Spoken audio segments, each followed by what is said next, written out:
But anyway, shop is officially open. And as Duke has already said, we have a wonderful special guest with us today. Everybody knows Shontel from Emerson Avenue. Right. For the bill. Yup. Yup. So just let everybody know who you are. And then we can find you and see you right now, guys. So check this out. Hi, I'm Shontel, formerly Shontel. That was my alias back then.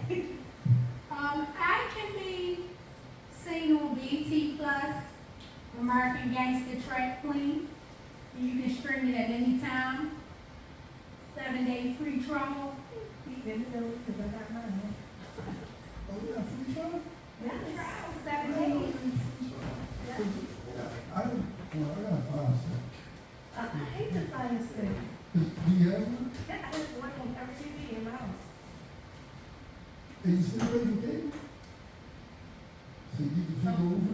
I'm going to pay the bills in the house. I don't pay the bills, okay? Let's just get that part straight. So, I don't know. Okay. Well, Ms. Shontel, it's great to have you here. The segment with BT. I really got. I wanted to see it because, like I said, I remember you from the past. So I was like, let me see how they going to do this, because sometimes BT stories be like lifetime. They don't really be right. Yeah, it don't be right, but they did the story pretty good. You know what I'm saying? So how did that come about? Honestly, I've been actually writing my story for years. So I hired an entertainment attorney out of Atlanta, and he just started sending me stuff to do. And in the beginning, I turned that down. And then he thought it was a good idea, and I did it, so I did. Oh, okay. Now, did you decide to, because you also had a book out now. I had a book out. Had a book, okay. I had a book out. Okay. And it's crazy because they're doing the Gorilla movie, HBO. Yeah. So I wrote a book, and it was basically about I experienced with Baltimore City Police when I was on the streets and how they harassed me. Basically, they raided my grandmother's house, and she had a heart attack, and she basically never recovered. So I was basically forced by Baltimore City Police Department to take the book off of the market. They started raiding houses. They went to my stepmother's house and put her fur coats in the bathtub. So they kind of forced me to take it off the market because they knew what was in that book. Wow. So really nothing really hasn't changed with them. This is a different fruit. This fruit is nothing like the first fruit. Okay. They act like this is some new stuff, but it was a whole nother fruit. I think one of them wound up going to the feds. It's basically the same thing it's always been. Now, you started out in the game young. What actually brought you into the game? Honestly, we were about to get set up. So that's what kind of made me get in the game. We had like 2 weeks to pay the rent. I was 14. And I would always hang on Emerson Avenue, where my family lived, right by the hospital. So I seen the fast money. Okay. And you needed that 3 rents. 3 grand. I would never forget that number. And it was out of need, I had totally respect that. Right. Do what you gotta do, even at such a young age. So, do you think that is what really shaped you to become who you are now, or? Hustling or that particular episode? Well, both, because they are slightly different. Hustling, yes, I think it made me become who I am now. I'm glad that I had the experiences I had because it made me a better person. It made me see things as they are. So, yeah, I think it made me who I am now. Now, you was hustling. this was a different era to this era right here. And I understand, like, we was young and money attract, you know, Right. because when I was young, like Boy George over the B-Dax, Rich Porter, AZ and them, they was an influence. Whether people knew it or not, they was an influence. And I said the same thing. I said, oh, I want this money. You seeing Rich pull around and solves, they $30,000, like $30,000 back then was a lot for a car. You know what I'm saying? They 17 and 18. So down here, when you see the game now and from when you was in it back then, like, dude, what's the major difference? Well, back then, women, children were off limits. Back then, everybody looked out for everybody in the same neighborhood. Now, they don't care. They kill men, they kill women, they kill children, they kill old people. I think we had a little more respect as hustlers back then. Yeah. There was like, there's no respect in this game. And honestly, it's not even the money that it was back then. Not money out here like that. No, That's gone with the wind. it's definitely not. When we go into the respect thing, they always say that the OGs didn't put the younger ones like on, or they didn't like teach them everything. Can we always blame it on the OGs? Well, see, my story was different. The OGs taught me everything. That's why I was such a great hustler. Okay. I only hung around older people because I tried to keep that part of me secretive. So where I hung at, you had like Liddy Jones, you had Sonny Rose, you had Frankie Tosin, Bean, they're all legends. That's where they hung. So they schooled me to the core. I was ready. Yeah. So when you just said it, when you put, listen, when she's talking, y'all, she's not talking about middlemen. All right, we not talking about middlemen. We talking about them men. We talking about those men. When you say secretive, that's what's funny. Because when we hustled back then, we didn't let everybody know. Only certain people knew it was like a secret society. Right. But now, everybody will tell everybody that they sell drugs. It's not even a taboo anymore. Like, I see drug dealers on flyers, they can host parties. And then you had social media. See, we didn't have social media back then. Like, social media is a big part of that. And it's crazy. Because we didn't, like, when I was doing Trap Queens, they wanted me to sell all these pictures. I was like, where you take pictures like that?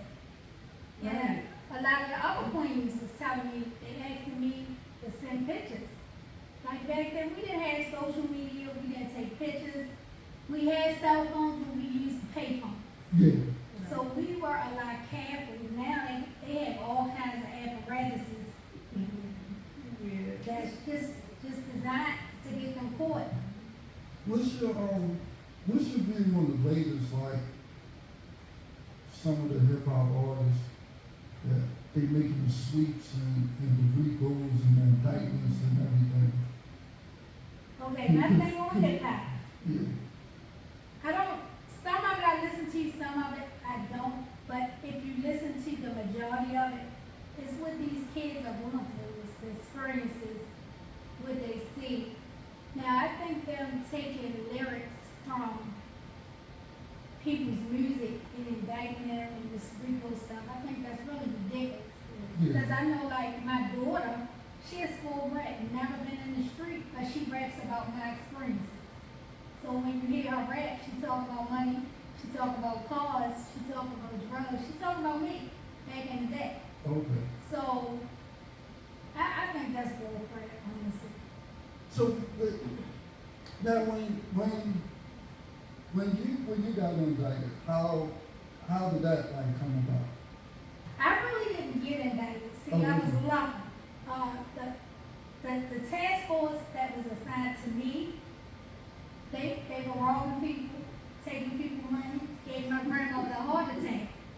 So the specific agent that was on me, Jeremiah Kelly, Jay Kelly, he got indicted in the middle of me going to court, so they had to drop my charge. Oh, So, okay. yeah, he was taking money, he was on all these drug dealers' payroll. So he wound up getting indicted while I was going to court. So anybody that fell under him, they had to drop their charges. That's what's There's a up. lot of that going on right now too, even with the GTTI. It's the same And thing. there's some people even outside of that, because one of my friends is in jail, and he called me and said that he got a letter from the public defender's office. They telling him he has a lawsuit on his hands, Yeah. you know, yes. Wow. Now, see, back then, we couldn't talk about, like, now it's great, everybody. I was in the era, regardless of what it was, you keep your mouth shut. So we didn't, people didn't know what was going on with us because we didn't talk about it. Right. We just let it happen. Now, everybody telling and talking and exposing people. And my motto is, if you are, just say you never hustle, you're a working person, okay. But if you're in the streets, you know what you're getting into, so I always believe not to tell. Yeah. You Yeah, know? you know what you, right, you bear the burden and the consequences of something Exactly. should happen. Totally agree with that. But it's different now. They got some other laws, some other street I rules. was They- say, yo, it's so different. when you said that, Woo. I'm looking at the clip. I'm looking at John Gotti the other night, the movie. So not Joe Professor, I forgot the other Italian old guy. He played in all the mouse movies. So he telling John, he's like, man, you out here, you flashing, got $10,000 suits on, you taking pictures in front of the newspaper and the reporters. He said, you don't do that, John. It is, I forgot the code, and I know my family won't hurt me for forgetting the code. It's Omega. And you say nothing. Right. But it's like John was flashy with it. So the other boss was like, we just don't do that. So John Gotti turned to him and said, hey, you know there's people out here saying that you telling too, right? Right, yeah, even think. And the flashing thing, I think is the thing that really is,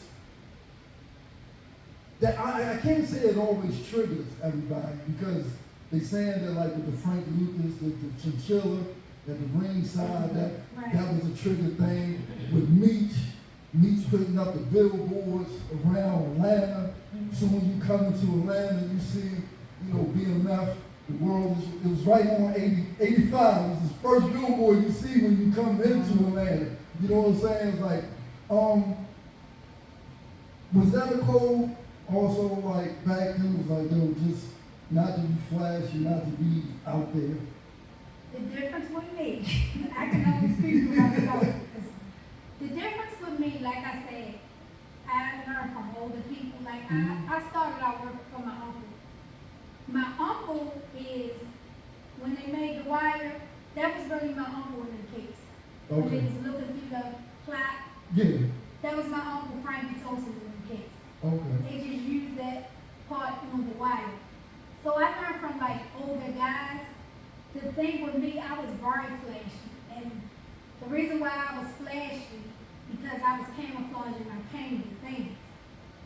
So when I look at other people being flashy, to me it was like new money, they did money. My flashy was so much different. I had so much pain. And I'm the type I can go through something and smile all day. I'm never gonna make nobody miserable when I'm miserable. So with me being flashy, I would just go to the store and just shop and go to the dealer, buy a car. All of that was a camouflage in my paint. It really wasn't that I was being flashy. I was hiding. But I was still. So you took the first initiative to what we call shop third. Yeah, exactly. That's Retail exactly- third. Retail third. Yeah, it's like you going through something. It's just like with me, things make me feel good. Okay. So You know, my mother was shooting in the house. She had AIDS. I was young. I didn't want nobody to know.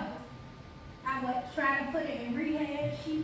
I would take her in, pay for her to go. She would go out the back door as soon as I took her. So a lot of my stuff was being flashy, was camouflaging my pain. I didn't really care what people thought back then. I wasn't that type. Oh, Yeah.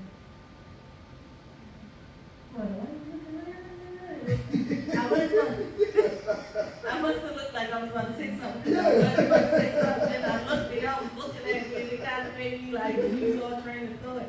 no. Well, Oh, go ahead. well, no, because I was thinking, I know, when your mother passed, that was kind of a transitional period for you. So, yeah, was that when you realized the retail therapy thing was a problem? And I believe the retail thing was a problem. See, that's the thing, with fast money. Fast money come and go. You blow it before you know it, but you come back out there the next day and you make it again. Back then, we made a lot of money. I didn't even realize I was getting pimped the whole time. So, you know, you spend it, you might spend it today and you go back outside and you make it tomorrow, so it didn't matter. Now, when you say pimp, are you saying pimp because you was young or because you was a girl? Because it wasn't many. It wasn't about me being a girl. Oh, okay. I was so young and I was so pressed because I needed the money to pay my mother's rent. So I needed $3,000 and I needed it quick. So I came in with my uncle. He was paying me $70.30. But the thing with me, I was a little different. Everybody I hustled with got high. I never got high. So most of the people that hustle on the block, they hustle to get high. Yeah. I didn't hustle to get high. So I constantly made money. I made a lot of money. And it's like I would see me giving him all my money and I would have scraps because you take shorts. So you had to account for the shorts that you take. And I remember like one weekend, it was a rainy weekend. I was young. I made like $80,000, and what I gave him compared to what I made, it was crazy. I was like, damn, he's paying me. But did you guys, I know because when you did decide to go into a different deal with everybody really heavy about that, did y'all ever reconcile after that? Oh, like vaguely. With my uncle, money messed him up really bad. Like, it didn't mess me up to the point where I changed who I was for a minute. But my uncle, he just was big-headed. He didn't give a hell. He didn't care about you being family. Yeah, because of what, I mean, shoot. It's a I big. said- Some people who are your family, Yeah. you know what I'm saying? Like, He didn't care. I That's said, crazy. I kind of said that the same. I told my daughter that. Me and Uncle saw, and my daughter asked what happened between me and Uncle.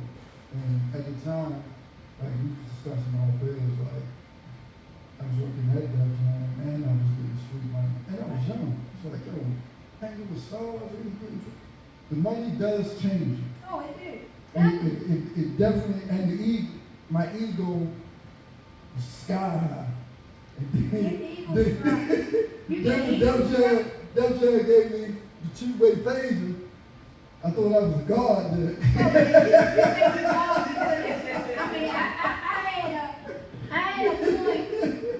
I had a point in my life. It was so crazy. I started hustling for a friend. He was a little older than me, but he was the one who told me how to buy cars. So I would just wake up. I remember my first car might have been like the Maxima, then a Legend, then a Sterling. Then I got into this Benz bag. Then I go to 190E, then the C classes came in. Then I went and got an SLK.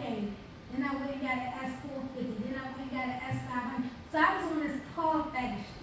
And for me to be coming, and then I would get my rims dipped. Always had that BBS for classes. And my rims would shine. It was to the point where we was like, that ain't our car, that's our nigga car. But people started noticing me by my cars. My up and kitted up. Did you go through the park? Went through the park, I did not, but I had the flying car. I always had the flying car. I always had the flying car. So I was known for my cars, so, you know, back then I was young. I wasn't even old enough to have a driver's license at first, so people knew me from my cars. And they respected me, so I started getting godlike tendencies. You know, I thought I was better than everybody. Some people, I didn't feel, I even neglected my mother because the money was just coming. You know, I was 17. They posted a picture of me on Track Queens. I don't know if you've seen it. But I had all these bags from Valley Shoes. Yeah. I was 17 years old. I had so many bags that the Valley store, that's what I had in my hand, sent the security guard to carry my bags to the car. And I was 17. So it was to the point where I got arrogant, and that was never me. I suppose I made that money to stop, but I got addicted to it. I'm addicted to it now. My habits haven't changed. I don't look at prices. And then sometimes I got slapped myself and say, how much was that? And then they say, oh my God damn, I did it again. But old habits are really hard to break. I still had my car finished because I always had the best cars. So on that note, I haven't changed. But I do invest in my community. You know, I do try to help a lot of people. So that's what I do through my change, because I was a mess. It's terrible. But also, I mean, even though you were doing something that a lot of people would say was immorally wrong or whatever, you were using skills that are, I mean, rubber, like, you were learning things through that whole process that you've now taken and transformed. The hustle. Yes, and The that hustle. has remained the same. Yes, that has definitely remained the And same. you learned how to flip the pen. Yeah. So on your time that you did in the field, like, I never did I something. mean, not field, I did state State time. time, my bad. Yeah, it's a big difference, y'all. During your time you sit down, what was your thinking process when you had to sit? My sit down was different. See, one thing about me, I never missed a day out of school. When I hustled, I was an A student. I never missed one day from the kindergarten. Always an A student, always valedictorian, always got the highest grades in school. So, when I went to court to get my time, I was supposed to get 15 years. When they presented my lifetime grades, the judge kind of tried to project on me. So what I had to do, I would go to jail Thursday, get out Monday, go to college Monday, Tuesday, and Wednesday, turn myself back in Thursday. So I got to be home 3 days to go to college. Oh, wow. So that's how I finished college the first time. And the deal was, once I finished college, if I finished college, they would expunge my whole record. So that's how I got my record expunged, because I finished college. I finished community college in 2 years, so they released me. We could go back here. Who's that judge? Again, John, and it was Annapolis, Maryland. Oh, okay. We need more judges. My But judge, the lawyers kind of advocating and pushing for you too. yeah, my lawyer, he's my business lawyer now, but he was on Track Queens with me. I think with him and I, he knew my struggle, and he really, I've never seen a lawyer fight as hard as he did for me. He fought for me. Like, he's still my lawyer to this day. I don't care if it's the smallest thing I go with it from. So there's that. How many years y'all been friends now? Oh my God. Well, since I was about 15. So how did you come in contact with? I got in trouble as a juvenile. They went to charge me as an adult, Mm-hmm. and I hired him. So, like I said, the older people told me always had a lawyer on retainer. So, I used to have a hack man, but he was a hack. He would take me everywhere. This is before I started driving. And he would school me. He was like, you out there getting this kind of money, you need to have a lawyer on retainer. So I would pay him even when I wasn't in trouble. So when I got in trouble,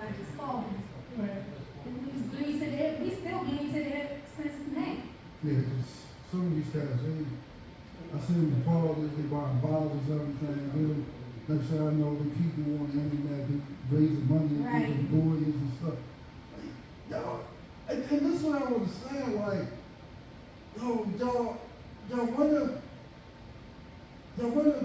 like, imitate the old school legends, but you're not learning nothing from, it's like you didn't learn nothing that they did, like the retainers, like not being everywhere, not being on the phones or conversations, but you wanna eliminate the lifestyle level, but you don't want to learn nothing Yeah, from it.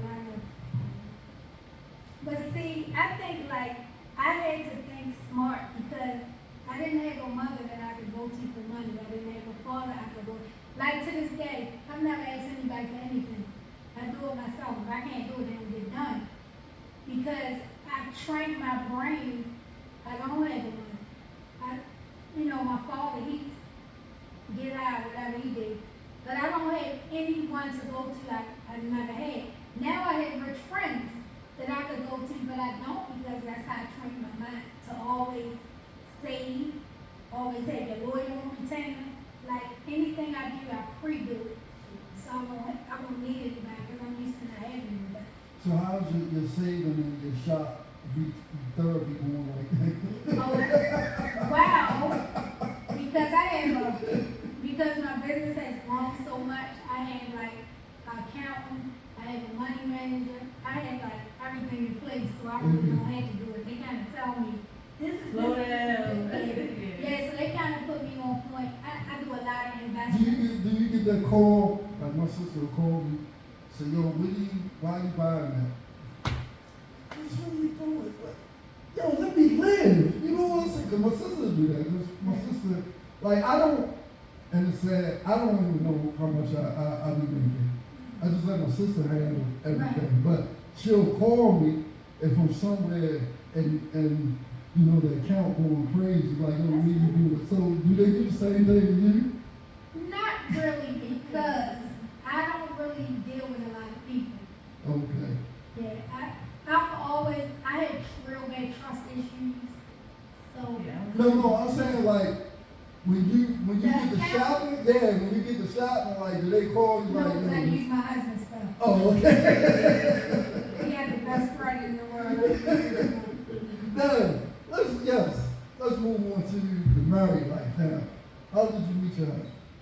I met my husband after he came home. I heard about him because I went to Dumbo. Mm-hmm. So I used to always hear about these two guys, Squeaky and Riz, that was getting over Lafayette Project. Hey, shout out to Dunbar, shout out to Bugsy. He was just on Hot 97 this morning. Muggsy, my bad, Muggsy. That's my husband. Yeah, shout out to him. He was on Hot 97 this morning. He got a book out. You know what I'm saying? The book signing. Yeah. So he was out there. He was on there this morning. So shout out to Dunbar making those super balls out there. Yeah. So my husband and Muggsy, they're actually first cousins. Their fathers and brothers. So that's cool that you did it. Let me know. But I met my husband like after he came home. Okay. He like I said, he was on a Rich Porter case. So he been gone 27 years and then he gave some of his time back. All right. Gave a lot of his time back. Wow. So I met him and it's crazy because he from the same gang and they say opposites attract. We so similar that we work very well because we so like I was married before. My other husband couldn't understand my husband. He said, that's all you do, that's all you think about. And it is. That's what I get. That's all. But I like in the middle of the night, but I business. I'm up 3 o'clock in the morning. Yeah. What do you do? Yeah. But I get it. No, but you also said that you're the type that you are very independent. Right. But how does that play into your relationship, your marriage? Because you should be, how to. Well, it was crazy. My husband was in the money. He had more money than I ever had.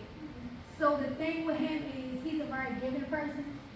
He doesn't say to me, what do you want? Well, I don't like that. Like for my birthday, I have a Rolls Royce. That's my main car. So for my birthday, he had me driving at Rolls Royce in Baltimore City. Yeah, you know what? So, I was saying to myself, man, I said, yo, I hope she oh, don't drive you me. see my little ass? Yeah, I said, yo, I was saying to the girls, yo. Yeah, that's my I little said, yo, I tech. know she driving. I said, No, I don't never do I know she, and this one, I was like, I know she know Baltimore, so she sees this address. Please don't bring that down. No. Actually, I probably drive it like if I go like Tyson's Corner. I don't. Okay, That car's still at 3,000 miles on it. I had it for 2 years. okay, all right, got it. So my husband had me driving that car. So like for my birthday, he was like, "I'm gonna take you to get your gift," and I really thought it was something to eat because I like crepes. And then he bought me the 2021 G63. But he never told me. So for his birthday, he liked pickup trucks. I bought him an F-150. So we do that. We buy each other stuff, and it's just like, we don't have to ask each other. His credit is like crazy. My credit is good on the business side. I don't use my personal credit because I use my business credit. So I use his cards. He don't get it. You know, we work well. How did the initial, like, holler happen? Did he holler at you? How did the initial one go? I think Because we if kind it of, was we here, I look know I get familiar. two different things. We look familiar to each other. So it started out, we was at a club, we waited. And I knew him from Dumbo, so I knew he had been gone a long time. Cause I remember that they weren't really big back then. And I looked like, damn, they home? Cause they went to jail like the early 90s. So I seen them like, damn, they welcome home. So that's how we started talking. I was just getting out of a divorce. So it worked. You gave you the page number, you gave him the page number? No, he had a phone where he still don't know how it works. But we work out. It's like we so similar. Like he respects my hustle. That's not my ex-husband. He didn't respect my hustle because he never hustled. So he was saying I ain't had time for him. I'm making his bread. Thank you. Yeah, but me and my husband, he did with trucks. Tractor trailers, dump trucks. I did with healthcare. We respect each other hustle. Well, with that's when you said the things like, oh, you like the money. I remember a Muslim guy telling me when I was on my way to coming home, because when I got set, I never had a record. With this white lady on parole board, and I went up for parole. You know how the jailhouse lawyers, oh, you gonna go on this and that. It's like, oh, they pulled me, pumpled me up. She denied me. Wrote on the bottom of my paper, I was a menace to the community. So I go back to my cell like, yo, I'm furious and tight. A Muslim guy just asked me what was wrong with my cell, and I told him. He said, yeah, they shouldn't have. He was the only one that never said he was going home. He always wished me well when I went to the board room. So he sat down, he was like, yo, let me look at this and that. He said, yo, it ain't really you, it's the associates that you had in this indictment with you, and they're afraid. 2 weeks later, I was eligible for home loan. And so when I was going home, and Mama was packing up, he said, look, the first 30 days home is the hardest when people come home. And he's like, yo, because you got to think whether you want to fall back or whether you want to do right. And when you came home, was it a hard transition to go legal from all the... Oh yeah. Going from illegal to legal was very hard for me because I was used to a different type of money. Yeah. So I graduated from college. I took my state boards. I got permission to become a registered nurse. And my mama was a registered nurse, so they made good money, but that wasn't the money I knew. So I was very depressed. I wasn't used to bills. I never, like, all my cars, I bought them cash, like back then. I never had car payments, car insurance payments, whatever I wanted, I bought it. Mm-hmm. So going into paying people payments and rents, and that was different for me. I would pay my rent for the whole year.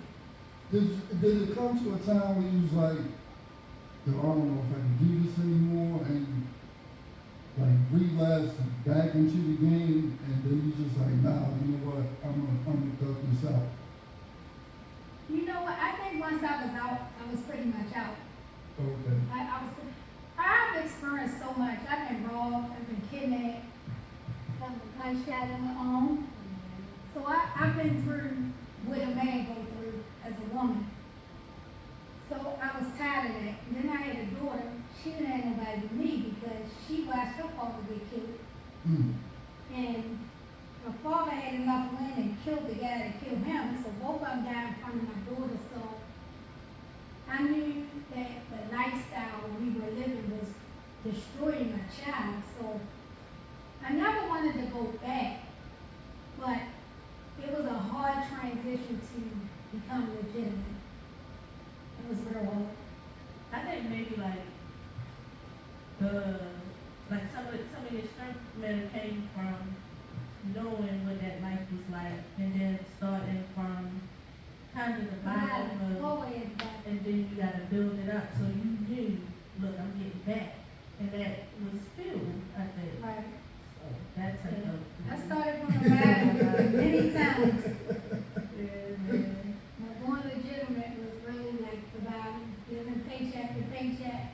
And I think I came out of nursing school, I was making like $25 an hour. People were like, "Oh, that's good money." And you like, "Oh, is like, it?" Yeah. And I was like, Talking "Okay." about. And you know, then they was taking taxes out, I wasn't used to that. Then my dumb tail was 0 on the tax form, so they was killing me.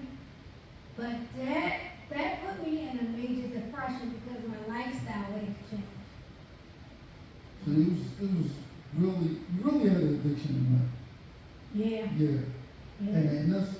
And it's crazy because people actually think that, it's like, they think that's a myth, that addiction to money is not real. It's like, no, people just like to blow money. It's like, no, it's an addiction. You know what? I don't think it's the addiction to money. I think with me, it's the addiction at the struggle. Okay. I had a struggle, well, I had once I got legit, but hustling, I never struggled. I had times where I messed up, my money was low, but it was so easy to build it back up, so the struggle might last a day or two. So I think when seeing that eviction notice, I've never seen an eviction notice ever, but seeing that one eviction notice makes me scared to ever have to encounter that again. Well, let's do some fun stuff. What's the doing the hustle on the game? What's like the funniest incident that happened to you? Funniest? Yeah. Nothing. Nothing funny happened to me when I was in the game. I can't think of nothing funny. I've been set up, I've been robbed, I had a girl that I thought was my best friend, she set me up for me to die. You know, Yeah. I know her name Lynn. Yeah, her name Lynn. Whoever watching, they know who Oh, okay. they know who she is. that's crazy. When I saw that, I'm like, dang, it's funny because people hate on other people at every level. I've had situations where I'm thinking I'm connecting with somebody who's similar to me, and who has a vision and doing the same things, and we can encourage each other, inspire each other, keep each other on track, whatever. And the girl platinum, hey, or doing some shady stuff. It really makes you not want to Scared to try. accept or be. But guess what? She wasn't hating, she was getting high. Her whole life was a lie. Like the poor she was driving. We were so similar, like, with what we liked. Okay. Like, she had a Porsche. But not how you got it, obviously. And I never knew she went to the dealer, test drive, and drove off with it. Oh. So her whole life was a lie. And then she's saying that my life was real. So the whole thing was a setup from the beginning. She just had to it takes a long time where I trust you to come in my house. And she got me to that point where I trust her that much. And How long was your friendship? long time. But I would not take her to my house. But Okay. once my daughter has, I can't do hair at all. Once my daughter hair started growing, I would send her to the hairdresser, but sometimes I would be so busy, got her a cornrow and I her hair. That's when I took her to my house. And I knew the rule, never take nobody to the head. Yeah. And I slipped up. When we was going out of town, I had never been on a plane until I met her. So she knew all the people, these people know her. I thought she was genuine, but it was crazy because everybody knew what she did and nobody told her. Well, because you know how the game is. You don't bring them out. Nobody told me. Now, do you hold any resentment to anybody who didn't tell, even though you do know the rule of the game, but at the same time, if you that close, you should want to at least try to put it in. I would feel like. You but know how what's do so you feel crazy? about it? My last friend from the block just died from COVID. I'm the only one left. Everybody gone. That's a push. Everybody Yeah, gone. but don't, all my mom's siblings passed away, and after the last one passed away, she fell into a depression, kind of, just like survivors, Right. divorces. Don't, you survive because you're strong. It don't mean anybody else was weak, but you're here for a reason still, so I hope you know. Everybody gone. Everybody. Had one friend left from around the way and he died from COVID not too long ago. So that made me think, damn, caught up with them. But it's my turn. They caught up with everybody, and it's crazy because most of them didn't even, like my homeboy died from a motorcycle accident. Like, nobody really died. Some people, some of them, a little bit, but they got out the game, got good jobs, turned their life around, then they died. Well, because that is inevitable. It's kind of Right. all of us. You can't escape it. Just No. a matter of I think, like, we mostly think, like, when people in the game, when they always say, oh, it's either jail or death, they always think, oh, well, they gonna die in the game. But a lot of people, and she's right, a lot of people are left out the game that just died just normal, just normal death. my fault. Yeah. No one else. God over that. It's close. So, you came home and everything. What was, when you came home, what was your ultimate plan? See, I could come home during the week. I was home Monday, Tuesday, and Wednesdays. I was home anyway for real. When I went to jail, I studied. They let me bring my books in to study. When I came home, I ran the streets. I didn't hustle, not really, not like that. But I went out. I started going to clubs and stuff. I was like, oh, we gotta go to volcanoes. I gotta be back in here. So when I did come home, I ran them streets because I didn't like the food. I'm a horrible jail person. I hated the food. They was in there dying their head with the damn punch. Oh, Lord. It was not for me. Telling me when I could eat. Then, because of how my town was, I couldn't get commissary. So I called myself spending money. No, the way I was, because they consider me as a weekender. Yeah. I really wasn't, but they considered me that. Because I would only be in there Thursday, Friday, Saturday, and Sunday. So they considered me a weekender, so I couldn't get money in. So then I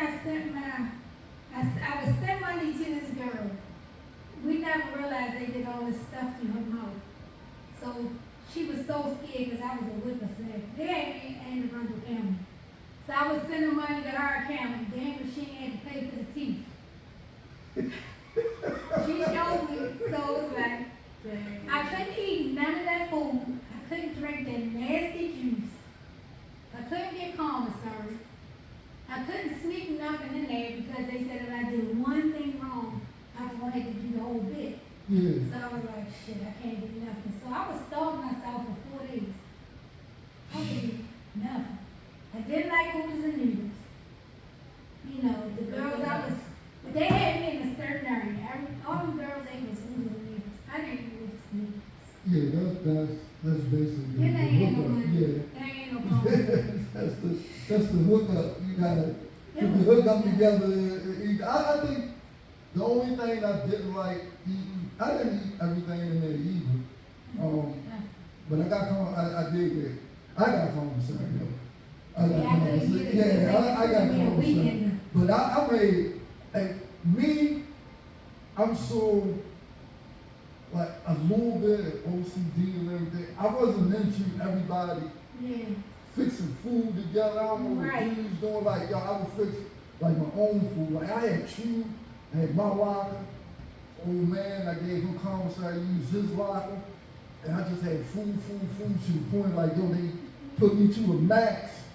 They put me to the max. I couldn't get no more money in my commissary because my man Shy would send me $500 and $1,000 like every week for my commissary. He would never come. He said, yo, I don't want to see you in the box. I'm not coming. I said, all right, cool. But he always wrote me, sent pictures, sent me my magazines, sent me my straight starting magazine. Yeah, sent me my commissary. When I called, he had a, yeah. When I called, T-Mobile was the only people, and they still the only people that accept collect calls from jails. They the only phone company that accept collect calls from jail. And I would call. I was like, yo, I need this and this. And yo, he would handle it. But the food thing, I was so stacked with the car, I couldn't do the food either. Yeah. Yeah, I couldn't do the food, so, I mean, as far as me being in there, it was fine, like, but it was the food situation, the commissary situation. So I slept most of the time. If I wasn't studying, I sleep. Then they had me like, the lockup counter. So they took me out of regular population. Oh, okay. Because I was on the count, like, my whole thing was a trial. They were trying to see if, what a judge I had, he wanted to see if I would be successful in what he was doing with me. So, I was with everybody at first, and then they, wound up putting me like it was a cell I had phone. They figured I could study better, being by myself. It's kind of like, you kind of spoiled down Angel Rundle County Detention Center. It's not like city jail. Yeah. City jail was, I was there too, but Angel Rundle County Detention Center, that's a joke. Yeah. You did 4 of it. 4 days. Yeah, it was fine. I just couldn't eat. I had a TV. I had my own cell. My phone was in the cell. I had my books. I just couldn't eat the food. You used to eat for 4 years.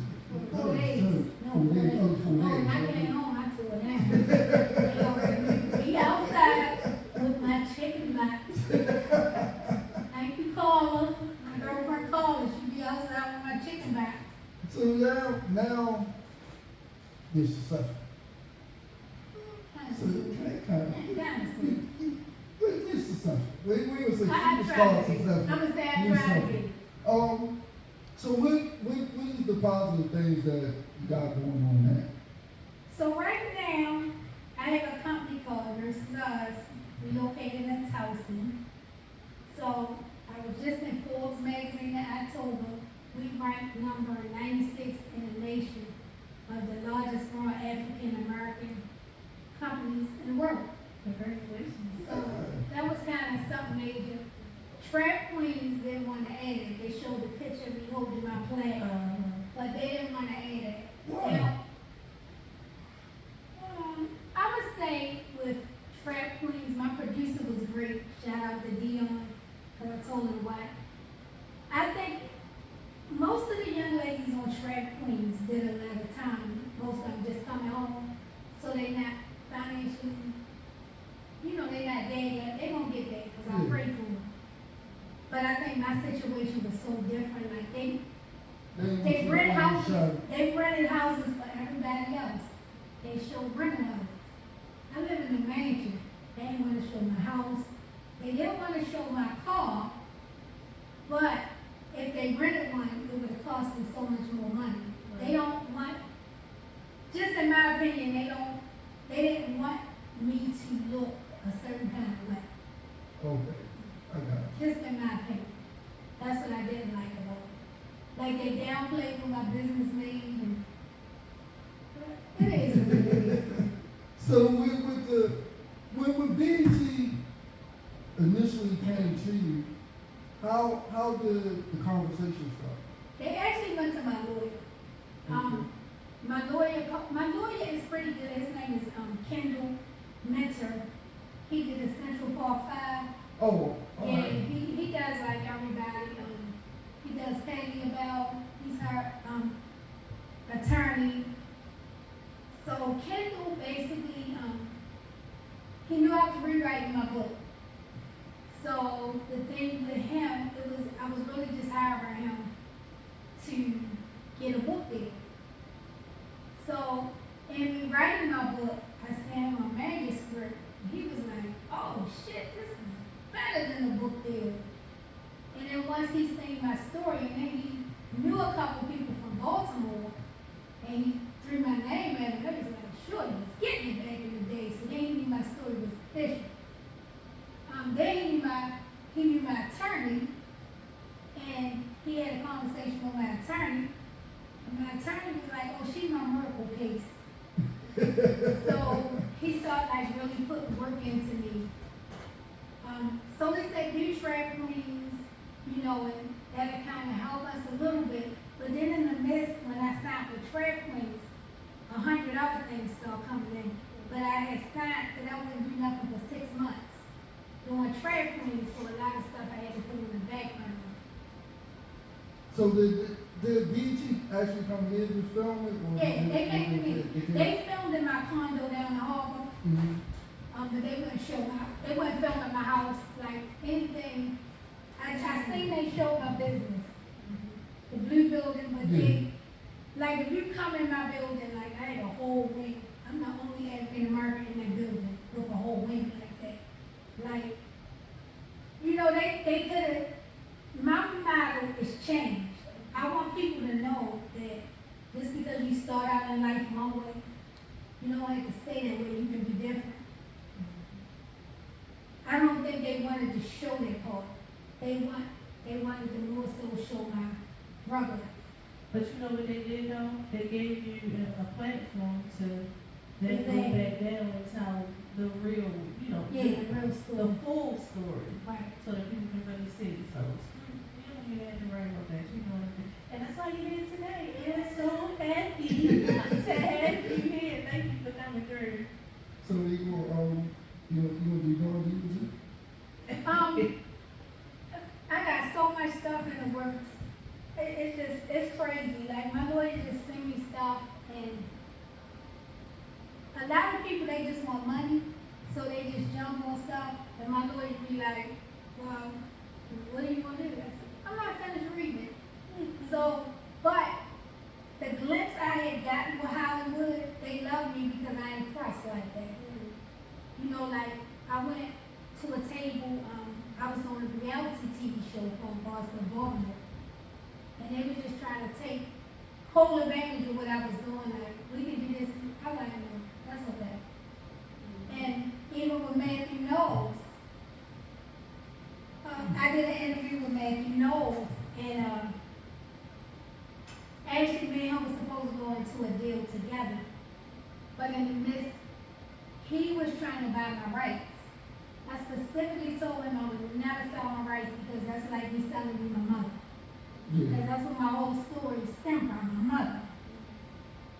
So when we pretty much got to where we were, it was like he never told him I wasn't selling my rights. So that deal kind of like, no, it won't go through. So, but I learned there's a lot of shelves in Hollywood, and I learned that you have to really read everything in fine print. Yes. Yes, sir. So I'm just taking my time. I didn't get into this. I just wanted to rewrite my book, so I'm just taking my time. So but you are thinking about doing the documentary of your life.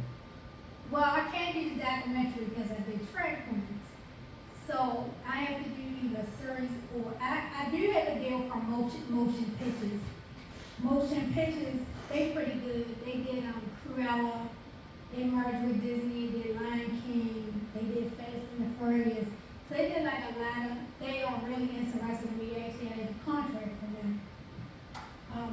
Their deal hire their production, hire their people So to do it. so They when give you- Track Queens owns your documentary?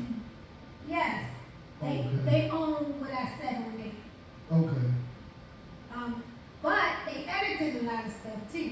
Like the money, they switched my business money for my husband money. So they switch a lot of stuff. They do that editing some. So Yeah, I yeah. understand it. Trying to make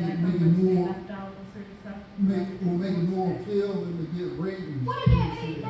I mean, a lot, like, what I like the way they did my story, a lot of the truth came out. So I do like that they did that. But I heard a lot of times they don't do like that. No. Especially like, same thing with Love and Hip Hop, like, the first seasons I sat through with Jenna and Chrissy, like sitting there, like filming, Totally then different. the next one you see what's going on, like, That's not how that- it yeah. So it's like, it's real tricky when it come to that. Right. But if you were to do a movie based on your life, would you do it for you? Of course. Of course. So, what I had coming out, I had signed on the dotted line. The good thing is, I'm having Rick Ross split on. Oh, So I had that meeting already. what's up? Had that meeting, Rick Ross, split on. Let's get straight. Freeway report. No, Oh, rapper Rapper report. report. Oh, okay. because he looks just Just like like my him. uncle. Oh, well, you know what? Yeah, Rick does have an active buzz because he was in Coming to America. Oh, yeah. The coming back to He America. reminds me of Yeah. how he talk. So that was a definite, and I had a deal on the table called The Block, where they would send me to all these federal prisons and interview the most notorious drug dealers around the world. Mhm. So I had a deal with that, but Kiki Palm, Oh, yeah. yeah, so me and her would host it. So, Oh, that's nice. No, a I- couple things, it's called The Block. So they wanted me, the first episode would be me heading to the Queen, Mhm. and then they would actually send me to different federal prisons and like interview lifers and stuff like that. So that's on the table. So what's that deal with again? That's what HBO That's is. what HBO? Oh, okay. That sounds like a good one. That sounds interesting. No, I'm thinking this is, girl, Take it. Once time. Kiki, she was Kiki like, Palmer. yeah, she's such a sweetheart. But you only got hold up for 6 months, right? no, my 6 months over, it's from when we start filming. Okay. Yeah, so that's it. That's documentary, I can't do documentaries, Okay. Okay. right? So you can't do documentaries, but you can I can based do on anything my now, life. I just can't use whatever I said in track. Certain things you can. Right. Now with the book and all these bills on the table, how do you still manage your business? You are probably so The many best different thing about my business manage yourself, Okay. I put it all together, I go there, but like my best friend, she was a school principal, she never been in the streets. So I retired her, she became my partner. We have adult medical daycare, she handled that. My little cousin, his sister's an actress, Brisha Wade, his name is Darren Wade, he runs Nurses Us. So they just my businesses, like, Just for those that haven't seen Jack Queen, like the nurses are us, can you explain? Like, Nurses to Us is healthcare agency, home care, one part. So we go in people's houses, we take care of them. The second part is hospital care. I send nurses, nurse practitioners, CNAs, GNAs, LPNs, RNs into the hospital. Okay.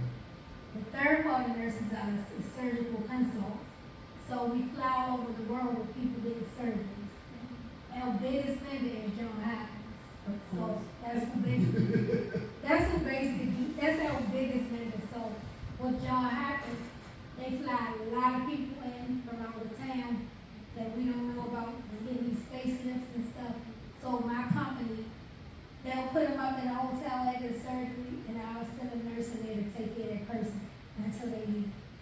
So this, with that, is that like government contracts or is State. private sector?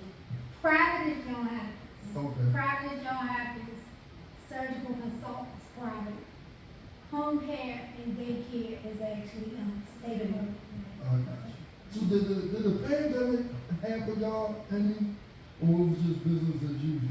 The pandemic didn't do us wrong. The state payroll system shut down. So we had to, get paid for your home care stuff. for a long time, but when it came, it came. But for, like now, the state system just got hacked by the Ukraine. So if you were getting state money, you weren't getting paid for weeks and weeks and weeks. So when COVID hit, it was just like the state system shut down. So I had a double whammy, but once the pay system got back up, we was good. And then too, like, I think a lot of people forget that even though your business is successful at a certain point, sometimes things like that happen, then you have to take your money because your work is still need to get paid. Yeah. You know, you have so many people that you're responsible for. A lot of people want to be a boss or entrepreneur, but don't want They to wanted to put the splurge work and that, be like, it really flashy. takes a certain mindset, preparation, and like Yeah. diligence to do that. And you have to be ready, because one thing with the state, that system always fresh. There's always something with the state. So you had to have that money saved, Yeah. because you had to pay the people. Now, let me ask you this, because it's always the saying that family and business doesn't work. How are you able to navigate that? Have you had to fire people, or or is it going smoothly with the family that you put in different positions? I find I do it all the time more than anybody. So she always win her way back. She always gets fired, but she work her way back in. That's about it. Like, I'm a good boss. I'm not bossy.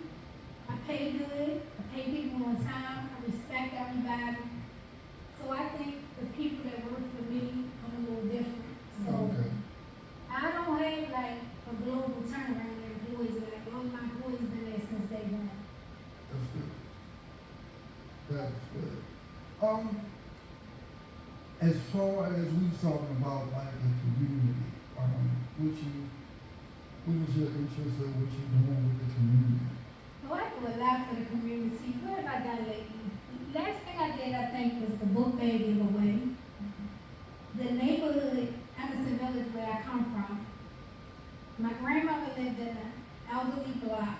Wait a minute, when you say Emerson Woods, so they're Augusta. the top, bottom, Top. see at the top. We from Island Augusta. there. Augusta. Augusta, yeah, Augusta.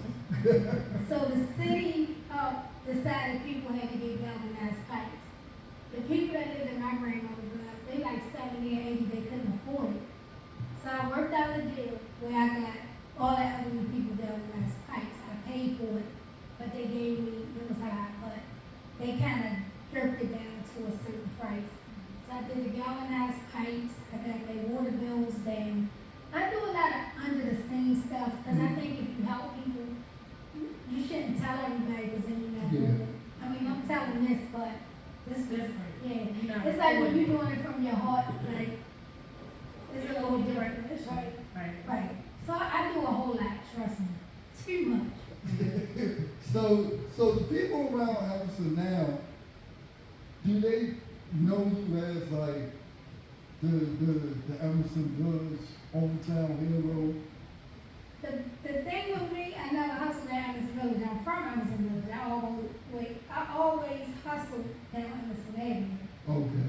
But, I mean, everybody know what I do. They respect me, I respect them, but they know I'm a different person. So, Yeah. it's like the young people in the village are there for me. They'll cuss all day, you know, these kids. But when they see me, they really respect me. That's good. That's good. I like So that. I like that. Yeah. And I can deal with the village all day long. This is like kind of a tough one. Before all the things that's going on in Baltimore right now, how do you feel about like murder rates? Because the two things that that broke me over the weekend was the pregnant young lady, which I knew, Angel, found the baby father, got shot in the car, and they had to deliver the baby. The baby's doing all right now. They said they said it on the news. And the young boy got killed after coming from prom for his watch and his sneakers. Just went to the prom. Like, you go to his family page, he dressed up, real clean and everything. Like, it broke me because he did his time in school. He about to start life. Like, after this prom, he about to start a new life. And y'all really did that for a watch and sneakers. Like, I know this is a different time from when he was coming up. Right. How are you viewing this? It's horrible. I've never seen nothing like it, but I never like to talk on politics, but it starts with the community, and we gotta get to these kids.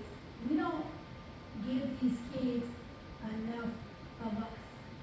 Like, I was talking to my girlfriend the other day, and she said, I seen a group of young boys, and I just held my head down and was scared of them. And I'm like, I understand that, but just like the squeegee kids, when I know I'm coming in Baltimore, like, I live far, but when I come in town, I always get off at 83. They know my car now. Well, they my truck. They know where they go. But they know my car. I just give them money because this is the thing, and I was one. People don't know as a child what you go through. Like, I was 14. Like, I remember my mother didn't have any veins. She made me shoot her in the foot with a needle. That traumatized me so bad. So we gotta explore what these kids are going through. There's something that's going on that's making them do the things that they're doing. And I just think we're not taking the time to explore that. You wait till they do the crime, then you want to lock them up. Somebody already lost their life. So let's get together as a community. They both get together as a community. Let's get together as a community. Let's get out there. Let's talk to the kids and see what will make them better. It's easy. I think if he not, I don't want to, That's all easy of to say, said and yeah. done. Because we can do it without depending. I think so many people want to depend on, like you said, the politicians to do it, and Congress when we can do it. We don't really need the But you gotta politicians. realize, a lot of these, like me, I didn't have any parents to show me right from wrong. If I ain't coming home for 10 days, my mother ain't know.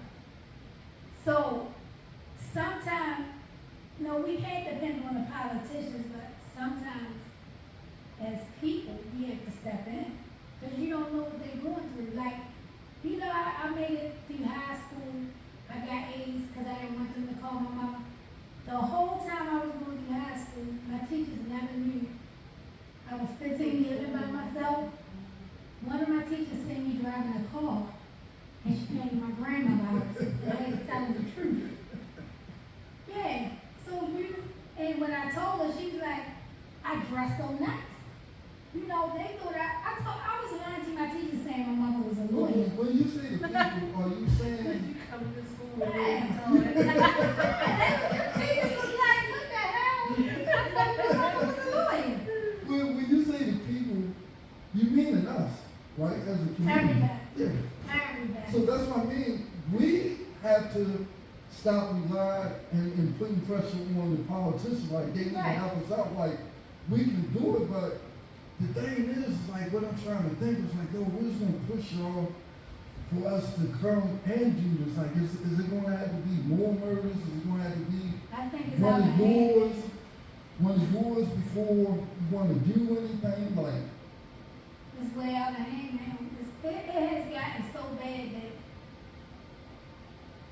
the only because thing I'm tired of you ever people been to keep saying, Mexico? Yes. That's the bad part. Yeah. Where they ride around in the trucks Yep. with the guns, and you just see all the bullets hanging to the ground. Yeah, It's got got in that They bag. had that when I was in Lyon. Yeah, Oh, but they got in Mexico, scared the hell out of me. and that's a daily basis. Yeah, they ride around. You can see all the bullets. And Yep. it's sad that it had to be that way, but something has to give. It's gonna get worse. Because the thing is, I don't people keep like, oh, Brandon Scott needs to do. It's like, listen, man, y'all voting on popularity. You gave it to him because he was popular. If you would look, let me say this. If you was look, Brandon Scott been on the council, city council for 10 years. He ain't did nothing the whole 10 years he was on it. What made you think he was going to do any change as the mayor? I think, well, That's I me, think that's just me I talking. think with Brandon, not saying he doesn't have a mind of his own, but I think he answers to people. People tell him what to do. I think, City Hall is a zoo right now. There's so much stuff going Yeah. on in there, like, there's nothing they can do, but they have let it get so out of hand. Like, it has, something has to give, or everybody gonna die. The dumb reasons, everybody. Well, there's something that has to give y'all. It was us. Like, y'all have to vote for proper people and not popularity. Like, I wouldn't took shit with this and that. I That wouldn't. would I think she I, has to give. nigga, I don't give a damn about the gift cards. I don't care what she did with the gift cards. Man, I don't care what the gift card. But I know She my was more time straight. coming to Baltimore. And I think she actually cared. She cared. Yeah, that's what I'm saying. My time actually coming to Baltimore when she was mayor She was a was lot great. better than the ones that was after her.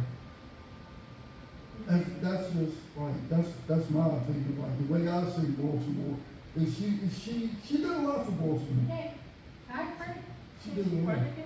I mean, is that what she wants? She can run again. I don't know what it's gonna take. It's bad. First of all, the pill epidemic is crazy. They packing these pills like crazy. I literally went to see one of my girlfriend's daughter go to a prom. Her gate. This is how they don't care. He sat on her mother's couch, took out a whole bottle of Percocet and popped it in his mouth. That would have killed me. Like a whole, the pill epidemic has gotten really bad. I don't understand how you paying for a Percocet to put you to sleep when sleep is free. Isn't It's the feeling. Yeah, but you know, I think somebody The else has feeling is to give you the sleepy feeling. But they don't look at it like that. That's what They're I supposed know. to be high. Yeah, that is. But, you know, I remember me and my daughter, we went to, Spring, Louisiana. And we went to, Cash Money Studio. With the Lil Wayne was coming in. She was so happy to meet Lil Wayne. And you know, he was so high. Yeah. I ain't never seen nothing like it. He fell in the middle of the floor. He couldn't vision anything that was in front of him. My daughter was so hurt. But she wanted to do a song with him. She was so hurt that we just walked away. We just left. Yeah, Wayne is. I mean, he's still. He took a break. He took a break for a minute. He's back. But yeah, I was saying Wayne was really out So there. then you had those, the celebrities influencing that behavior as well. Yeah, because that lean. I know when I was in the feds, it was like the Philly and the Houston dudes was arguing on where the lean originated from. They were not serious. Because they do lean in Houston actually too. But they do it in Philly also. Like Philly, they sell you the Bibles and everything on the corner. Like which is crazy. So yeah, like you said, the influence from the hip hop, because it came from the hip hop came from being the drug dealer to being the drug I dealer. think some of it stems too from like people having to be hospitalized and then ended up being hooked on these pain medicines after that, and then looking for something stronger because the doctors just take you off of it. You know, they don't wean you off. They don't properly explain the risk of even taking the meds and stuff. Like when I went through my situation with my illness or whatever, I was in the hospital for a month. Even coming home from that, I had a cut from my breast all the way down to my vagina, and they left it open. So I had to wait for it to heal from the inside out, and I was on bed rest for months, and it did come to a point where my body was addicted to the meds. If I didn't have the presence of mind to know, because I worked in the medical field, my mom worked in the medical field, like, I knew that, okay, this is an addiction. It ain't, I took the medicine how the doctor said. It's not like I did anything wrong. And I think that is what happens to a lot of people. And then once they get cut off, they look for other ways to get a high. But then you check, like a lot of people end up getting gunshot victims, but you know, just different. I think that plays a lot into it too. You know, not always. It's just like so many things are set up against us. Well, that's how the government makes money. Yeah. That's how the government makes money. So we're never gonna be rid of all of that because they're not gonna make any money. Mm-hmm. Now they legalizing it. Yeah. So, Well, shoot, coke is legal in Colorado. What is it? Colorado. No, coke. Yeah. Cocaine. Yeah, it's Colorado. Colorado? Yeah. What? Yeah, I didn't know that. they just did it, no, they did it in July of last year. Wow, well, Yeah, it's further along than what I thought. But you know, yeah, go ahead. Go ahead. No, I was just gonna say, but that's like, it kind of pisses me off that even now marijuana is becoming legal and so many people have faced charges and been in jail for something that's now like, and still, well, they haven't let people out, I heard. Yeah. But anyway, sorry, go ahead. Before we go, I want to speak on this real quick. Y'all follow me. A few of y'all that commented about the gun situation. Yes, I went and bought an arsenal. For the simple reason, the little white boy that went to Buffalo intentionally to kill blacks. Listen, people, you're worrying about the wrong things. You're worrying about sections, you're worrying about purses, you're worrying about Gucci belts.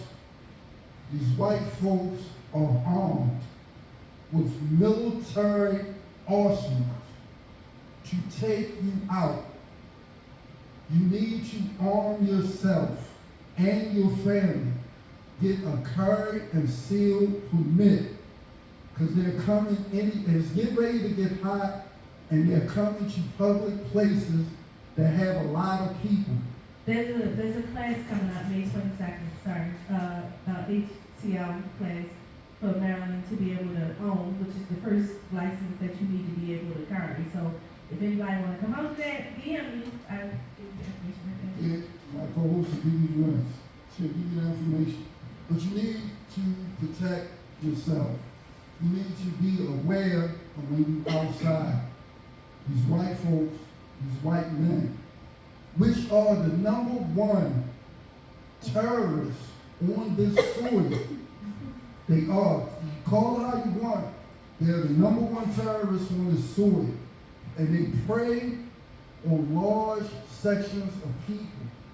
You have to be aware. You have to know the strategies when this go down.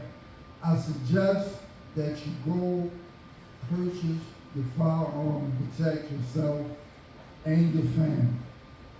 Because this young boy, which they took him into custody with no problems.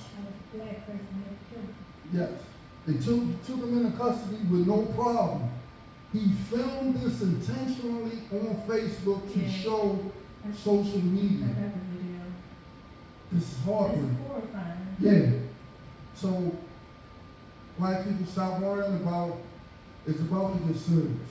and we gotta stop killing ourselves too. Yes. That too.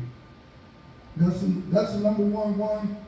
Both of them is priorities to do. Like, you can't go around killing your own brother and then you letting something like this just slide.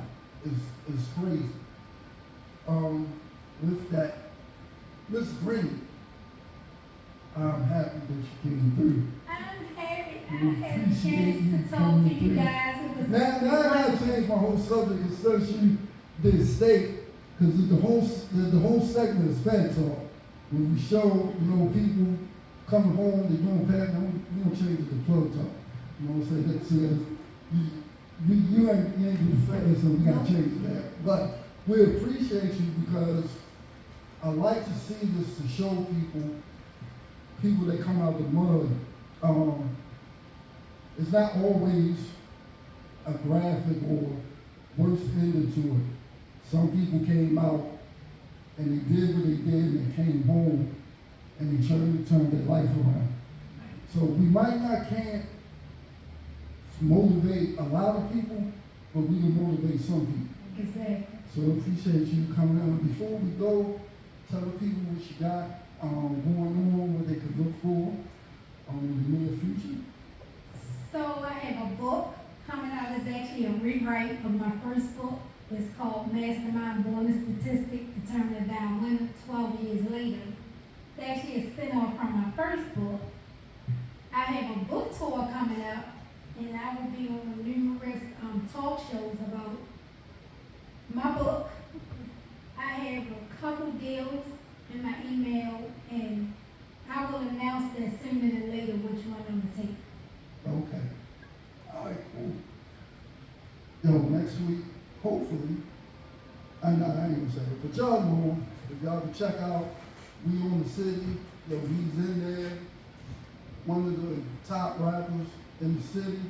He's gonna be with us next week, you know what I'm saying? Also, my co-host right here, check out She Is On the City, you know what I mean, HBO. I still can't get on my fire stick, but I'm gonna get it. So I can watch everything. I think my watch it. HBO Max credentials. Alright. But until then, we're glad that y'all can join us. Until then, next week, shop closed.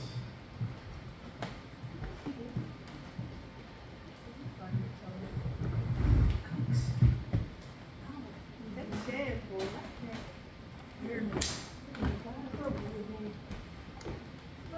Shontel, we're gonna take a few photos real quick. And I'm going to tell you what day the keynote is. Okay.